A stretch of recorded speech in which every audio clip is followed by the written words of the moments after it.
National games کی مشل کوئٹہ پہنچ گئی۔ 34ویں نیشنل گیمز کی مشل ملک بھر کا سفر مکمل کر کے کھیلوں کے میزبان شہر کوئٹہ پہنچ گئی۔ اپنے سفر کے آخری مرحلے میں مشل کو لاہور کے مختلف مقامات پر لے جایا گیا، جن میں sports board Punjab, railway sports board, فابڈا کمپلیکس، اخوت فاؤنڈیشن اور لاہور کالج وومن یونیورسٹی شامل تھے۔ اپنے سفر کے آخری روز مشل کی تقریب ریلوے میو گارڈن کلب میں منعقد ہوئی، جہاں ریلوے کے اعلیٰ افسران اور کھلاڑیوں نے بھرپور طریقے سے شرکت کی۔ اس موقع پر مہمان خصوصی جنرل مینیجر ریلوے، صدر ریلوے اسپورٹس بورڈ سمین اللہ خان گنڈاپور نے سی ای او پاکستان ریلوے ارشد اسلام کھٹک کے حوالے کی۔ اس موقع پر نائب صدر ریلوے اسپورٹس بورڈ حمدان نذیر نے کہا کہ کھلاڑیوں کو کیمپوں کے دوران ہر قسم کی سہولیات فراہم کی گئی ہیں اور ان کو سخت ٹریننگ کروائی گئی ہے تاکہ نیشنل گیمز میں اپنے شاندار کھیل سے ریلوے کا نام روشن کر سکیں۔ انہوں نے کہا کہ گولڈ میڈل حاصل کرنے والے کھلاڑیوں کو 50,000، سلور 30,000، جبکہ برونز میڈل حاصل کرنے والے کھلاڑیوں کو 20,000 روپے کیش ایوارڈ سے نوازا جائے گا۔ 22 مئی کو افتتاحی تقریب کے دوران جنرل مینیجر ریلوے، صدر ریلوے اسپورٹس بورڈ سمین اللہ خان گنڈاپور، جبکہ اختتامی تقریب کے موقع پر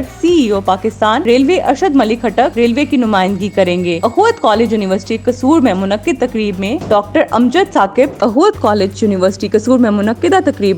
امجد ثاقب نے نیشنل گیمز ٹارچ کو صوبائی سیکرٹری کھیل اور امور نوجوانان حکومت بلوچستان اسحاق جمالی کے حوالے کیا، جن کا کہنا تھا کہ بلوچستان کی عوام نیشنل گیمز کی میزبانی کے لیے پوری طرح تیار ہے، کیونکہ بلوچی طلباء نے پاکستان کے تمام علاقوں اور صوبوں سے اپنے ساتھیوں کے ساتھ مل کر قومی کھیلوں کی مشل کے ذریعے دوستی، ہم آہنگی، امن، ہمدردی اور مساوات کے پیغام کو پہنچایا ہے، جبکہ امید ہے کہ پورے ملک سے آنے والے کھلاڑی بلوچستان کی روایتی مہمان نوازی سے لطف اندوز ہوں گے۔ ہمارا مقصد کھیلوں کے ذریعے امن کے پیغام کو عام کرنا ہے۔ میں پاکستان اولمپک ایسوسی ایشن، صدر FIA طیب اکرم اور قومی گیمز کے مشل کی میزبانی کرنے پر اخوت یونیورسٹی کے طلباء کا شکریہ ادا کرتا ہوں۔